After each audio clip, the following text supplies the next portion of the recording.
Would you like to breathe easy and talk freely in your face mask without your glasses fogging up too? And would you like to learn how to alter your existing face mask pattern to be a breathe easy face mask? For today's example, we are going to modify and make the Olson mask a breathe easy face mask with a built-in polypropylene filter. Hi friends, Tracy here from the Sewing Channel. Welcome back, and if you're new here, welcome. Well, I've had a really long day with the Olson mask. Well, the Breathe Easy Olson mask modified. I had a long day with my husband and our best friends. And this mask, it was comfortable. I could breathe, I could talk freely, and honestly, it was fun just to get out. To use zip ties, and we are going to use our sew-in polypropylene. Be sure and stay to the very end of this video. I have some very special footage of our best friends and us on our day out today. Enough talking already. Let's get busy. After all three pieces are cut out, what I need you to do is put a letter T for the top on each mask piece. Now on the filter, you're going to put it on both sides. And on the other two pieces, just go ahead and put it on the wrong side of the fabric. The Olson pattern has always been hard to tell the top from the bottom, so this is very important to do. Take notice that there's about a 1/2 inch more on the pretty side of that fabric, and the inner part that's close to your face is smaller. The outer fabric is the one that's going to have the French seam in it. You should end up with 3 pieces that look just like this. Now we're going to sew together the filter and the inner lining that's closest to your face. And how we're going to do that is fold right sides together with the polypropylene connected to it and just sew right around that curved area just like normal. It should look something just like this. What I'm going to do now is go ahead and take some pinking shears and pink right down the center curve right there. It will help take away a lot of bulk. Now we need to press our inner lining with our ham. Now a ham is essential in mask making because it gives that beautiful curve right along the seam area, and it is a must-have in the sewing room. If you do want to learn how to make the mask ham, look right above here. I'll put a link to the video that I made on how to make the exact ham that I'm using in today's tutorial. Once it's all nice and pressed, let's go ahead and find that letter T. There it is right there. See, I told you it would come in handy. That is the top area, and that's where I usually sew, is from the top down. So I'm going to start right there, and I'm just going to put a top stitch in. You can skip this step, no big deal. On to the French seam now. Here we're not going to put right sides together. Remember, this is a French seam, and this is how you do one. You first start with wrong sides together, and we are going to sew a very scant 1/8 inch all the way down that curved area. Take your time lifting your presser foot as you go. This will help you maintain that straight curve. This is what it should look like. After you have sewed that 1/8 inch all the way around, you're going to now flip it to right sides together. That should feel a lot more comfortable to you. And then we're going to just seal in those seams and just give it a hot press. And now we are going to sew our 1/4 inch seam allowance all around that curved area. You see there, we're going to encase those frayed edges, and those will never be seen, and that will essentially be the tubing where we put our zip tie in, and that is a French seam. Now it should look something like this, a nice, neat French seam. There's no frayed edges showing anywhere. Go ahead and give everything a nice hot press, being sure to push the seam allowances to one side. Go ahead and grab your ham, your mask ham, and we are going to continue pressing that curved area very nicely. A French seam is actually one of my favorite seams to do. Now we are going to feed this zip tie through this little hole right here. It's like a little sleeve casing. Now the zip ties, from what I've noticed, it doesn't even matter if they're the really cheap ones from the dollar store. This little pointy end is going to really help us get this into our sleeve. After you've put the zip tie down in there, you need to make sure that we have cleared the seam allowance about 1/4 inch or so on both the top and the bottom. How I did this was I just felt at the end of each of those zip ties where it ended and about a pinch worth of fabric, and I knew that I had cleared the seam allowance. And then just cut off the excess, that bulky square part there of the zip tie. You're going to go ahead and just get rid of that. After you've cut off the end of your zip tie, go ahead and grab your mask ham, and we are going to just put a nice press in the top there. Be sure not to leave your iron on there for too long because you may end up melting the zip tie, and we don't want that. It should look something just like this.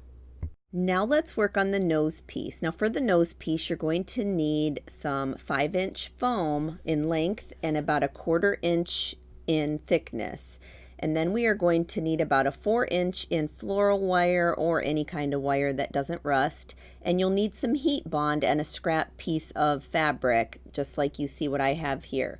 We're going to sandwich that all together and give it a hot press so that it all sticks with the heat bond. And then we are going to sew right around where that wire is, right around there. And it should look something just like this. Now, we need about 1/4 inch seam allowance there at that rough edge, the raw edge right there. So I see here that I have a little bit too much, so I'm going to go ahead and pink it right across there. After you've taken off the excess seam allowance there, we're going to go ahead and find the middle, and then you are going to bend it so that you see where the middle is. And to break the tension there, you're going to snip right into the seam allowance so that it makes a nice curve when it bends so that it doesn't pull too much. Find the spongy side of that foam nose piece. You don't want the wire side, you want the foamy side. And once you find the foamy side, you are going to put it toward the wrong side of that inner lining. Sometimes I get this part wrong and I end up with wire right on the top of my nose, and that does not feel good. So that's why I stress this, to make sure that that spongy side goes right up against the wrong side of the inner lining. And with a 1/4 inch seam allowance and a zipper foot, you're going to sew and connect them together. Take a couple of wonder clips and clip the top and the bottom, just so that you're clipping the fabric and not the zip tie. This will help keep the zip tie away from that seam allowance. Now put them right sides together, nesting them like 2 little bowls. And then you are going to clip the top and the bottom area so that it stays together nicely. For this next step, we just don't want any shifting. Make sure your zip ties are clipped out of the way, out of that seam allowance area. Here, since this mask is mine, I'm going to try it on way ahead of time, just to make sure that my wing areas are where I want them. And the Olson mask for me has always been way too long on the sides, so I'm definitely going to cut a chunk out of there. And this is how we're going to do it. I'm going to take a little over 1 inch off of each wing area. I'm just going to measure it, draw a line with my pencil on both sides, and then I'm going to just trim away all of the excess. Also, to make sure that we have less bulk on the wing area, we are going to have some hidden elastic that will come out of the mask. There will be no folding over like normally with the Olson mask. Now what we're going to do is fold those wing areas in about 1/4 to 1/2 inch toward their wrong side of their fabric, just like you see me do there. So all 4 pieces of fabric will have a crease in them, and they will be facing or creased toward their wrong side. This will make more sense in a minute. After both sides have been creased, you're going to go ahead and grab your elastic. Now I use Comfort Elastic. It's the one that I sell in my eBay store, and it is the elastic that the hospitals use. It is extremely comfortable. and you're going to go ahead and cut your size that you normally use. Now each elastic has a different stretch, so I can't tell you what size that you would need. But what you're going to do is go ahead and put a very small knot at the end of each of those elastics. Now I've taken a piece of heat bond and just sliced it right down the center, making it 2 pieces because I don't really need a wide piece for this. Go to your one wing area and open those flaps up. You're going to lay your heat bond down right in that creased area. Then you're going to take your elastic where your knots are and you're going to lay them on the other side of that crease, just like you see me do there, right toward the edge. Now I am going to clear about a 1/4 inch at the top of the mask, and then where I'm pointing right there with the pencil, that's the bottom of the mask. I'm going to clear 1 inch there. The loop should be inside of your mask at this time. Now if we do it right, those knots will be in the inside of our mask once we turn it right side out, if that makes sense. Now take that other flap that you creased and lay it on top of the elastic knots and the heat bond area and give it a good press on both sides. Now repeat this step on the other wing area. Now the reason why I'm clearing 1 inch on the bottom of the mask and a 1/4 inch on the top of the mask is because I have realized that placement of the elastic is very important for that pulling effect. I notice that when I wear my mask, it wants to ride up on me whenever I want to talk. So I found that if I position the elastic a little bit higher on that bottom portion, it doesn't pull as much and it's a little bit easier to wear. Now it's time to connect the entire mask together. Now I do use a different clip just to remind me at the sewing machine not to sew in that area because that's where we're going to turn the mask right side out through that area.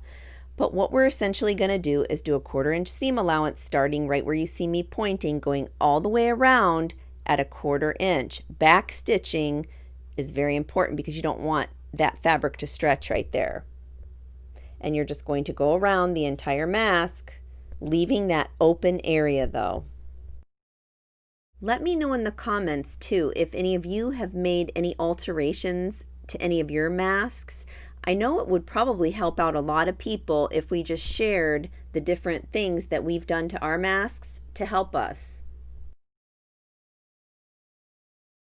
Once you've backstitched right there at the end, you're going to go ahead and clip any excess bulk off of your mask and go ahead and clip the corners too. And you're going to use your turning tool and turn everything right side out, being sure to poke all the corners out, but be sure not to use anything pointy either because you could put a hole in your mask. Take the time to finger press and push everything where you would like it to go on your mask, all the seam allowances. Just fuss a bit with your mask. Once you are satisfied with the way your mask looks, go ahead and close up that bottom area where you turned the mask right side out. First, we are going to press a good crease in the bottom there, and then we are going to take it over to our sewing machine and sew it up. After you have top stitched that opening shut right there, you're going to bring it back to your mask ham and you are going to give it some good presses because it did get a little wrinkled when we turned it right side out. And just make sure that all the wrinkles are out and that it looks really good and nicely pressed.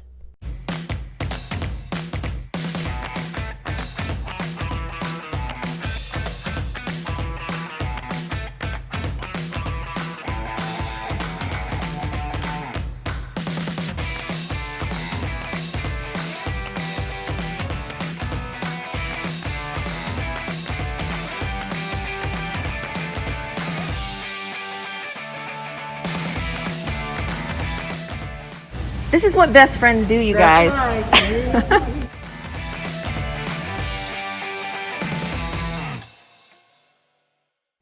Until next time on the Sewing Channel, take care.